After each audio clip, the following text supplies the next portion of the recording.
യാത്രകളൊന്നും മറ്റുള്ളവന്റെ ഭാര്യനെ കൂട്ടി ഡാൻസ് ചെയ്യാനാകരുത്. യാത്രകളൊന്നും മറ്റുള്ളവന്റെ ഭാര്യനെ തൊടാനുള്ള കാരണങ്ങളാകരുത്. മറ്റുള്ളവന്റെ ഭാര്യനോട് പതേ പഞ്ചാരടിക്കാനുള്ള കാരണങ്ങളാക്കരുത്. അവരോട് സല്ലപിക്കാനുള്ള കാരണങ്ങളാക്കരുത്. അന്യപെണ്ണുമായി എന്തെങ്കിലും സല്ലപിച്ച് സമയം കളയാനുള്ളതാക്കരുത് യാത്രകൾ. മറിച്ചോ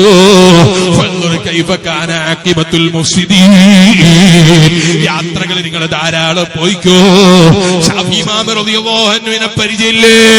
ഷാഫി ഇമാം തങ്ങൾ ഇന്നത്തെ ഫ്ലൈറ്റ് ഇല്ലാത്ത കാലത്ത്, ഇന്നത്തെ സംവിധാനങ്ങളില്ലാത്ത കാലത്ത് ഒരുപാട് യാത്ര ചെയ്ത മഹാനായ ഇമാം ഷാഫി റളിയല്ലാഹു അൻഹു. പോകട്ടെ, നിങ്ങൾക്ക് അങ്ങനെ ഒരുപാട് ഇമാമിങ്ങളെ പരിചയമില്ലേ? ഇമാം അഹ്മദ് ഇബ്നു ഹംബൽ തങ്ങളെ പരിചയമില്ലേ? ഇമാം മാലിക് റളിയല്ലാഹു അൻഹുവിനെ പരിചയമില്ലേ?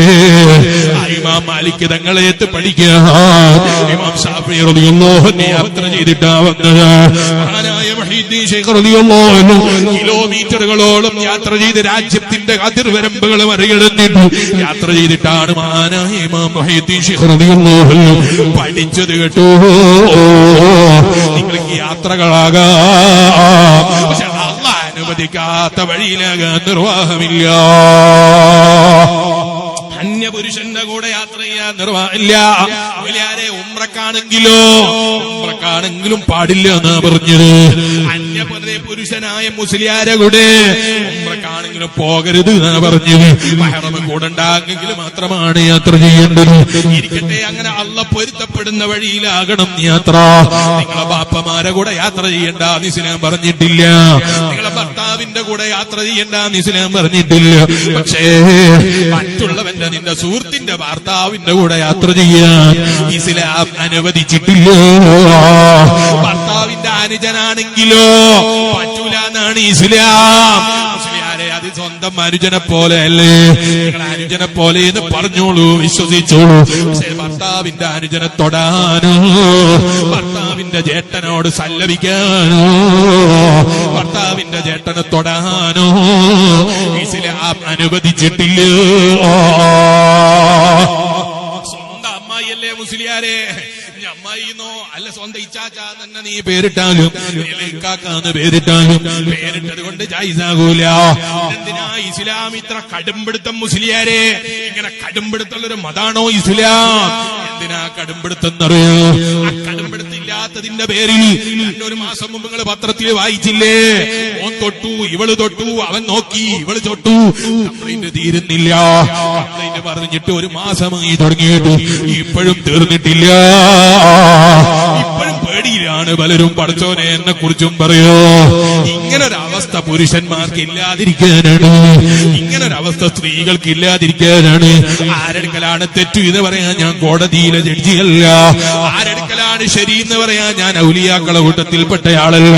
ശരിയും തെറ്റൊന്നും എനിക്ക് പറയാനറിയില്ല. പക്ഷേ പുരുഷന്മാരെ, നാളെ എന്നെ തൊട്ടിട്ടുണ്ട് ആ യാത്രയിൽ എന്ന് പറയാതിരിക്കാനാണ്. ഇവൻ എന്റെ കൂടെ ചെയ്തിട്ടുണ്ട് എന്ന് പറയാതിരിക്കാനാണ്. ഓ പെങ്ങന്മാരെ, അങ്ങനെ ഒരു ഗതികേട് എനിക്ക് സംഭവിച്ചു. 10 കൊല്ലം പറഞ്ഞിട്ട് കഴിഞ്ഞിട്ട് ഭർത്താവ് മരിച്ചിട്ടോ, അല്ല ഭർത്താവിന് ഭയമായിട്ടോ, അല്ല ഭർത്താവുമായിട്ട് തെറ്റിപ്പോകുമ്പോഴോ പറയാനുള്ളൊരു വാക്കായിട്ട് കടം വാങ്ങിയിട്ട് ശരീരത്തിലും മനസ്സിലും സൂക്ഷിച്ചു വെക്കുന്ന ഇത്തരം കള്ളത്തരങ്ങൾ ഇല്ലാതിരിക്കാനാ ഇസ്ലാം അമ്മയുടെ പേരിലാണെങ്കിലും ഉമ്മയുടെ പേരിലാണെങ്കിലും ആങ്ങളുടെ പേരിലാണെങ്കിലും പെങ്ങളുടെ പേരിലാണെങ്കിലും ആരെ പേരിലാണെങ്കിലും സ്വന്തം ചേട്ടന്റെ ഭാര്യയാണെങ്കിൽ പോലും മനുജന്റെ ഭാര്യയാണെങ്കിൽ പോലും തൊടൽ അനുവാദമില്ല. അവളോട് സല്ലപിക്കൽ അനുവാദമില്ല. എത്ര പ്യുവറായ മതമാണ് ഇസ്ലാം. പുരുഷന്മാര് ഞങ്ങൾ അഭിമാനം കവർന്നു കളഞ്ഞു. പുരുഷനും പറയണ്ട, സ്ത്രീകളും പറയണ്ട. എന്റെ അഭിമാനം കൊത്തിക്കൊണ്ടുപോയി എന്ന് സ്ത്രീയും പറയണ്ട. അന്യപുരുഷനാണോ കാണാനും തൊടാനും പാടില്ല. ഒക്കെ കാണാൻ പറ്റുന്ന മഹറമുണ്ട്, തൊടാൻ പറ്റുന്ന മഹറമുണ്ട്. അവരുടെ ഇടയിൽ ഒരു വേഷവിധാനുണ്ട്, അവരെല്ലാത്തവരുടെ ഇടയിൽ ഒരു വേഷവിധാനുണ്ട്. ഓ പെങ്ങന്മാരെ, ഇപ്പതാ ചിലർക്ക് ചില വേഷങ്ങൾ വല്ലാത്ത കൊതിയാണ്. നമ്മളെ നാട്ടിലൊന്നും അങ്ങനെയുള്ള പെങ്ങന്മാരില്ല എന്നാ ഞാൻ വിചാരിക്കുന്നത്.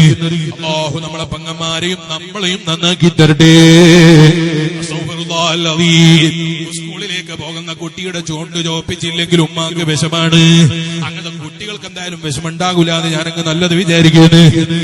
ചുണ്ട് ചോപ്പിക്ക ശ്രദ്ധിക്കാതെ മകള് സ്കൂളിൽ പോയാ വിഷമാണ്.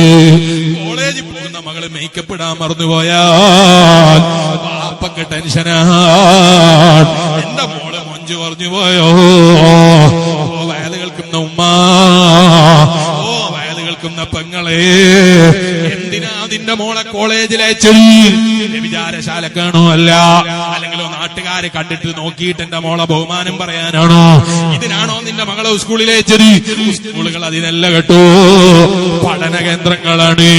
പഠിക്കാൻ വരുന്ന ആൺകുട്ടികളുടെ മനസ്സ് തെറ്റിച്ച് കളയാൻ നമ്മളെ പെൺകുട്ടികളെ, നമ്മളെ മറ്റു ആൺകുട്ടികളെ കൊണ്ടുപോയി കൊത്തിപ്പിക്കാൻ വേണ്ടി ഏതെങ്കിലും മൃഗങ്ങൾ ചെയ്യുന്നത് പോലെ, ഏതെങ്കിലും മൃഗങ്ങൾ കാണിക്കുന്ന മാതൃകയില്ലേ, കൊത്തിക്കുകയും അല്ലാതെയും അതേ പറയണ നടക്കുക ചേർക്കാൻ വേണ്ടിയിട്ട് ചിലര് ചെയ്യുന്ന ചില മൃഗങ്ങൾ ചെയ്യുന്ന പരിപാടി പോലെ. ഓ ഉമ്മമാരേ, നമ്മളെ മക്കളെ ഭംഗി കൊണ്ടുപോയി പ്രദർശിപ്പിച്ചിട്ട് നമ്മളെ മക്കളെ കൊണ്ടുപോയി വിറ്റൂടാ. ഇത് പറയുമ്പോ ചില ആളുകൾ ചോദിക്കും, മുസ്ലിയാരെ നിങ്ങൾ ഏത് കാലഘട്ടത്തിലാണ് ജീവിക്കുന്നത്? എന്റെ വയലാരോടാണ് അറിയോ? ഏതോ നിരീശ്വരവാദിയോടല്ല, അവനോട് പറയാനുള്ള വയത് വേറെയാണ്. ഏതോ ഹൈന്ദവ സുഹൃത്തുക്കളോടല്ല, ഏതോ ക്രിസ്ത്യാനികളോടല്ല, ഏതെങ്കിലും മതമുള്ളവനോ ഇല്ലാത്തവനോടോ അല്ല. ഞാൻ ഈ പ്രസംഗിക്കുന്നത് ആരോടാണ് എന്നറിയാം? ലാ ഇലാഹ ഇല്ലല്ലാഹ് മുഹമ്മദുർ റസൂലുള്ളാഹ്. ഇത് അടിയുറച്ച് വിശ്വസിച്ച്, മരണമുണ്ടെന്ന് വിശ്വസിച്ച്, മരണത്തിന്റെ ശേഷം സ്വർഗമുണ്ട് നരകമുണ്ട് എന്ന് വിശ്വസിക്കുന്ന വിശ്വാസികളോടാണ്. ഇതിന്റെ ഉള്ളിൽ കയറിയിട്ട് ചില ആളുകൾക്ക് കമന്റ് അടിക്കാൻ വലിയ രസമാണ്. ഇതിന്റെ ഉള്ളിൽ കയറിയിട്ട് പല കമന്റും പറയാൻ ഭയങ്കര രസമാണ്. അങ്ങനെ ചില രസങ്ങൾ ഞങ്ങൾക്ക് ഇല്ലാഞ്ഞിട്ടല്ല, ഞങ്ങളെ മാന്യതക്ക് അനുവദിക്കത്തിലുണ്ടാണ്. ചില നിരീശ്വരവാദികളെ കണ്ടിട്ടില്ലേ നിങ്ങൾ? അവർ ചില സ്ഥലങ്ങളിലൊക്കെ ഭയങ്കര തെറി വിളിക്കും. തെറി വിളിക്കാൻ നമുക്ക് അറിയാത്തോണ്ടല്ല, ഞങ്ങളെ മാന്യതക്ക് അത് സമ്മതിക്കൂല.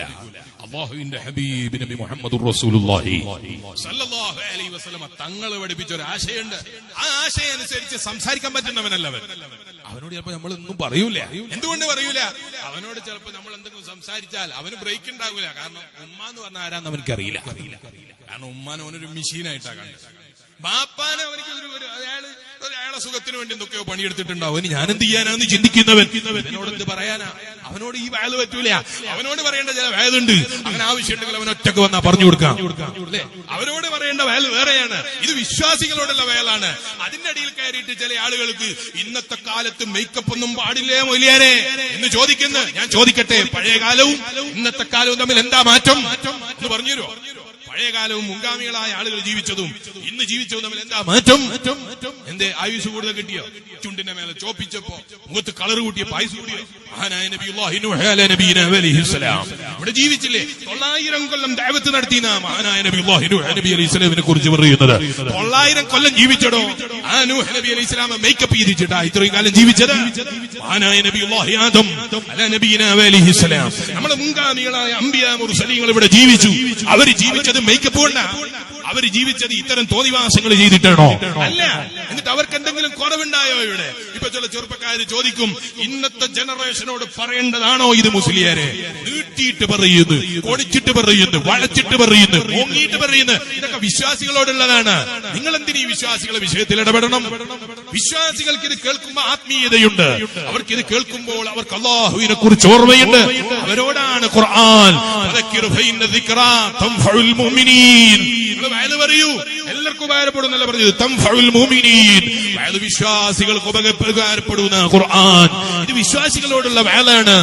അവർക്കറിയാം ഇവിടെ ഒരു മാറ്റവും വന്നിട്ടില്ല. വലിയ ഒരുപാട് മെഷീൻ കണ്ടുപിടിച്ചില്ലേ, ഒരുപാട് പലതും കണ്ടുപിടിച്ചില്ലേ. നീ പറയുന്ന കിഡ്നിക്ക് അതേ തകരാറ് വന്നവന് ഇവിടെ ഡയാലിസിസ് ചെയ്തിട്ട് എത്ര കൊല്ലം ജീവിച്ചു എന്നാ നീ പറയുന്നത്? നൂഹ് നബി അലൈഹിസ്സലാം ജീവിച്ച കൊല്ലം ജീവിച്ചോ എന്ന് അയാളൊന്ന് കാണിച്ചു തരാം. നൂഹ് നബി അലൈഹിസ്സലാമിന്റെ കൊല്ലം ജീവിച്ച ഒരു കിഡ്നിയുടെ ഡയാലിസിസ് ഒരാൾ കാണിച്ചു തരും. സ്വന്തം ഡയാലിസിസ് മെഷീൻ കണ്ടുപിടിച്ചു എന്നല്ലേ ഡയലോഗ്? എന്നാൽ നൂഹ് നബി അലൈഹിസ്സലാമിനെ പോലെ 900 കൊല്ലം ജീവിച്ച ഒരാളെ കാണിക്കടോ നീ?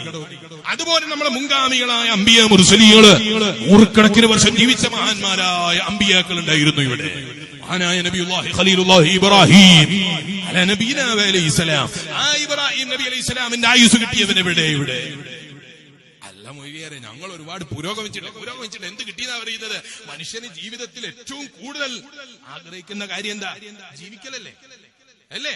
പൈസയാണോ വലുത്? ആണോ? അല്ല, ആരോഗ്യമാ വലുത്. ആരോഗ്യത്തോടെ മെഷീനുകളാകുന്ന മെഷീനുകൾ കണ്ടുപിടിക്കുന്നതിന് മുമ്പ് ജീവിച്ച കഥയാ ഞാൻ പറഞ്ഞത്.